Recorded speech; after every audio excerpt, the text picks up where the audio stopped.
अगर हम आपको कहें कि जहां आज दुनिया का सबसे ऊंचा पर्वत माउंट एवरेस्ट है, असल में वहां पहले बहुत बड़ा समुद्र था, तो क्या आपको यकीन होगा? हम जानते हैं कि आप बिल्कुल भी यकीन नहीं करेंगे, लेकिन हम बिल्कुल सच कह रहे हैं। तभी तो आज की हमारी ये वीडियो बहुत खास होने वाली है, क्योंकि आज हम आपको बताएंगे कि दुनिया के सबसे बड़े पर्वतों का निर्माण आखिर कैसे हुआ और आखिर कैसे हमारी धरती पर द ग्रेट हिमालय का फॉर्मेशन हुआ। तो चलिए शुरू करते हैं। हिमालय के फॉर्मेशन को जानने के लिए सबसे पहले हमें अतीत में जाना होगा। तो चलो हम टाइम मशीन में बिठाकर आपको आज से 250 मिलियन साल पहले ले जाते हैं। असल में आज से 250 मिलियन साल पहले हमारी धरती ऐसी नहीं थी जैसी आज हमारे वर्ल्ड मैप में दिखाई देती है, क्योंकि उस समय धरती पर अलग अलग कॉन्टिनेंट नहीं हुआ करते थे, बल्कि सभी कॉन्टिनेंट एक जगह पर जुड़े हुए थे, जिन्हें सुपर कॉन्टिनेंट पेंजिया कहा जाता था। इस समय जैसे सभी कॉन्टिनेंट एक साथ जुड़े हुए थे, वैसे ही सारे महासागर भी एक साथ जुड़े हुए थे, जिन्हें सुपर ओशन पेंथालासा कहा जाता था। ये वो समय था जब धरती पर लाइफ तो आ चुकी थी, लेकिन ये ओशन में ही थी। सरफेस पर अभी तक ना लाइफ आई थी और ना ही किसी तरीके की वनस्पति। उसके बाद ये सारा खेल उस समय शुरू होता है जब आज से 200 मिलियन साल पहले सुपर कॉन्टिनेंट पेंजिया, लॉरेशिया और गोंडवाना लैंड नाम के दो पार्ट्स में डिवाइड हो जाता है। डिवाइड होने के बाद अब नॉर्दर्न पोल वाला हिस्सा लॉरेशिया या अंगारा लैंड और सदर्न पोल वाला साइड गोंडवाना लैंड बन जाता है। जब सुपर कॉन्टिनेंट पेंजिया टूटकर दो भाग में बट गया, तभी इन दोनों कॉन्टिनेंट के बीच में एक बहुत बड़ी वाटर बॉडी भी बन गई थी, जिसे टेथिस सागर कहा जाता था। और ये टेथिस सागर ही था जिसने सक्सेसफुली लॉरेशिया और गोंडवाना लैंड को एक दूसरे से अलग कर दिया था। अब ये दोनों ही कॉन्टिनेंट एक दूसरे के अपोजिट साइड में ट्रैवल करने लगे, लेकिन सुपर कॉन्टिनेंट पेंजिया का टूटना कोई ऐसे ही 2 पल में नहीं हो गया था। असल में ये काम होने में करोड़ों साल लग गए थे और इसके लिए धरती का इंटरनल फोर्स रिस्पॉन्सिबल था। लेकिन ये कोई आखिरी बार नहीं था जब अर्थ के इंटरनल फोर्स ने कॉन्टिनेंट में चेंज किया हो। एक्चुअल में ये तो बस स्टार्टिंग ही थी। अर्थ का इंटरनल फोर्स लगातार अपना काम करता रहा और फिर धीरे धीरे इसने लॉरेशिया और गोंडवाना लैंड को भी तोड़ना शुरू कर दिया। सबसे पहले लॉरेशिया टूटा और लॉरेशिया से टूटकर एशिया, यूरोप और उत्तरी अमेरिका जैसे बड़े बड़े कॉन्टिनेंट बन गए। इसके बाद बारी आती है गोंडवाना लैंड की। गोंडवाना लैंड से दक्षिण अमेरिका, अफ्रीका, एंटार्क्टिका और ऑस्ट्रेलिया बने। हमारा भारत जो आज एशिया कॉन्टिनेंट का पार्ट है, वास्तव में पहले ऐसा नहीं था, क्योंकि पहले तो भारत गोंडवाना लैंड का हिस्सा था।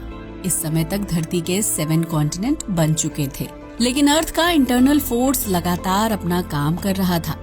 इस समय नॉर्थ के कॉन्टिनेंट ऊपर की तरफ ट्रैवल कर रहे थे और साउथ के कॉन्टिनेंट साउथ की तरफ जा रहे थे। लेकिन तभी कुछ ऐसा हुआ जिसकी जानकारी किसी को नहीं थी और ना ही कोई इसके पीछे का रीजन आज तक जान पाया है।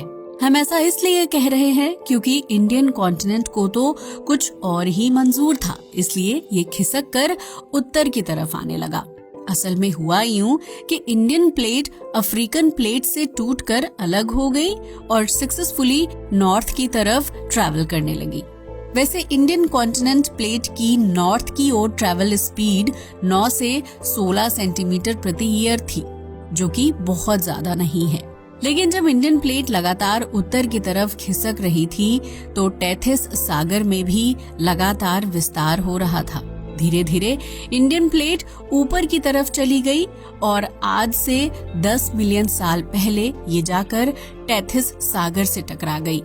जब ये टेथिस सागर को पार करके एशियाई प्लेट से टकराई, तो टेथिस सागर के अवसादों में फोल्ड आ गए, जिससे हमारे हिमालय का फॉर्मेशन होना शुरू हो गया। वैसे हम आपको बता दें, ये कोई 1-2 दिन में होने वाला प्रोसेस नहीं था।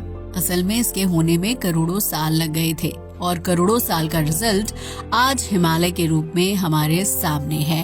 एक्चुअल में जब इंडियन कॉन्टिनेंट यूरेशियन कॉन्टिनेंट से टकराया तो इन दोनों कॉन्टिनेंट की प्लेट आपस में जुड़कर फोल्ड हो गई, जो आज हमें हिमालय के रूप में दिखाई देती है। इसे अच्छे से समझने के लिए आप अपने हाथों की 2 फिंगर का यूज कर सकते हैं। जब आप अपने दोनों हाथों की फिंगर पर दबाव डालकर एक दूसरे को धकेलते हैं तो वो ऊपर की तरफ जाकर सीधी हो जाती है। ऐसा ही कुछ माउंटेन फॉर्मेशन में भी होता है। जब 2 प्लेट आकर आपस में टकराती हैं तो उनमें फोल्ड पड़ जाते हैं। इससे हल्की प्लेट नीचे धंस जाती है और भारी प्लेट ऊपर की तरफ आ जाती है। इसी प्रोसेस से फोल्डेड माउंटेन का फॉर्मेशन होता है।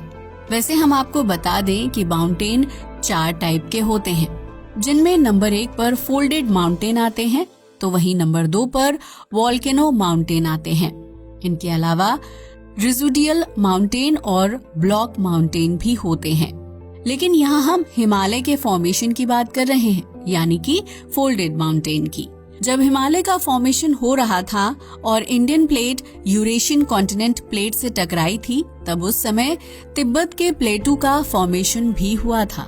वैसे हम आपको बता दें कि हिमालय का फॉर्मेशन कोई एक ही बार में नहीं हो गया था, बल्कि ये 4 अलग अलग टाइम पर बना है। तभी तो इसमें इतनी ज्यादा वैरायटी देखने को मिलती है।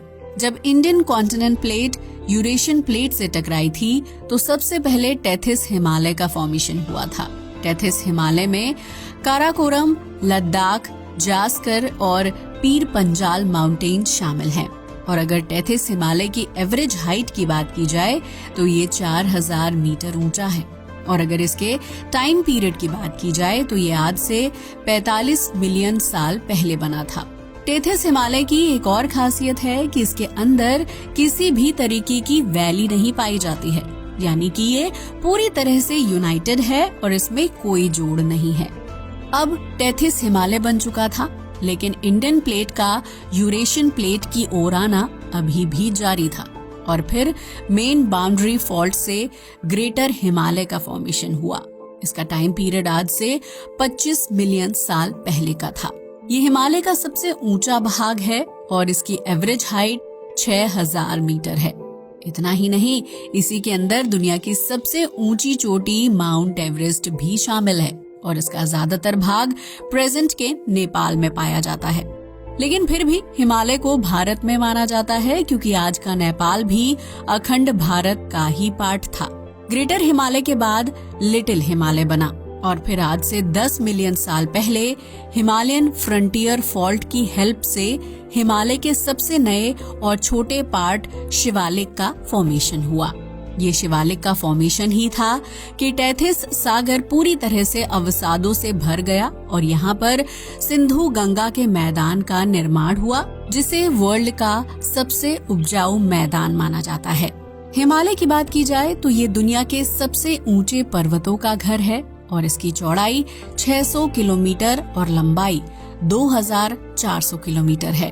कैसे हिमालय का नाम सुनकर लोग सोचते हैं कि इसमें केवल पर्वत और पहाड़ ही शामिल हैं, जबकि ऐसा नहीं है।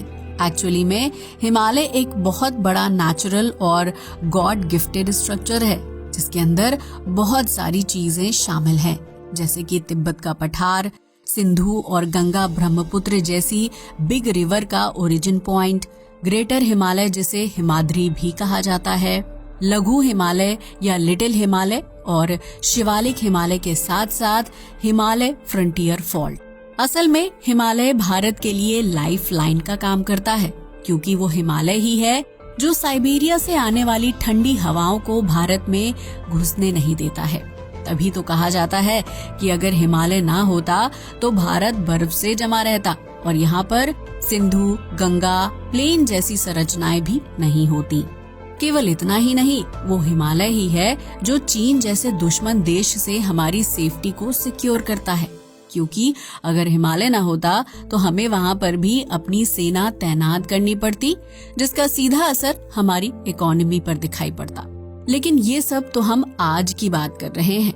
वास्तव में तो बहुत पहले से ही हिमालय भारत की रक्षा कर रहा है, क्योंकि हिमालय की ही वजह से चीन की तरफ से आने वाले अटैकर का आना बहुत कम रहा है। नहीं तो अगर हिमालय न होता तो बहुत सारे आक्रमणकारी भारत पर अटैक कर देते और शायद भारत का वैसा डेवलपमेंट ना हो पाता जैसा भारत का हुआ है। लेकिन इतना ही नहीं, हिमालय को भारत की लाइफलाइन इसलिए भी कहा जाता है क्योंकि वो हिमालय ही है जहाँ से नदियाँ आकर हमारे देश को पानी देती हैं, जिसकी वजह से हमारे यहाँ पर खेती होती है और हमारा देश एक एग्रीकल्चर प्रधान देश कहा जाता है। लेकिन हम आपको बता दें कि वैसे हिमालय केवल भारत में ही नहीं है, बल्कि ये भारत, नेपाल, भूटान, तिब्बत और चीन में भी फैला हुआ है। वैसे तो हिमालय को बांटने के कई आधार हैं, लेकिन रिवर के बेस पर हिमालय को 5 भागों में बांटा जाता है, जिसमें सबसे पहले आता है पंजाब या कश्मीर हिमालय। ये सिंधु नदी से सतलज नदी के बीच का भाग है। इसके बाद आता है कुमाऊं हिमालय। ये सतलज नदी और काली नदी के बीच में आता है।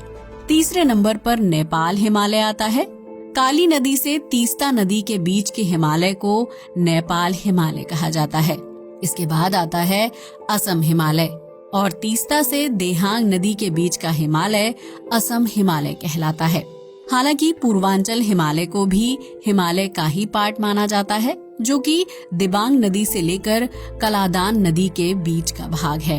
यही नहीं, हिमालय के अंदर बहुत सारी वैली भी पाई जाती हैं, जिसमें प्रेजेंट टाइम में बहुत खूबसूरत से शहर बसे हुए हैं, जैसे कि देहरादून, पाटलिदून और हरिद्वार। ये सभी हिमालय की वैली में बसे हुए शहर हैं और प्रेजेंट में ये भारत की सबसे खूबसूरत वेकेशन डेस्टिनेशंस में शामिल हैं। हम ऐसा इसलिए कह रहे हैं क्योंकि यहाँ केवल इंडिया ही नहीं बल्कि दुनिया भर से टूरिस्ट आते रहते हैं। वैसे क्या आप कभी हिमालय में गए हैं? और अगर नहीं गए तो क्या आप हिमालय जाना चाहते हैं? साथ ही आपको हिमालय का कौन सा पार्ट सबसे ज्यादा अच्छा लगता है? अपनी राय को हमें कमेंट करके जरूर बताइएगा। तो ये थी आज की हमारी वीडियो, जिसमें हमने आपको हिमालय के फॉर्मेशन की कहानी बताई। वैसे आपको हमारी ये वीडियो कैसी लगी हमें कमेंट करके जरूर बताइएगा। साथ ही अगर आपको हमारी वीडियो अच्छी लगी हो तो इसे लाइक और शेयर करिएगा और हमारे चैनल को भी सब्सक्राइब करना ना भूलें। जय हिंद दोस्तों।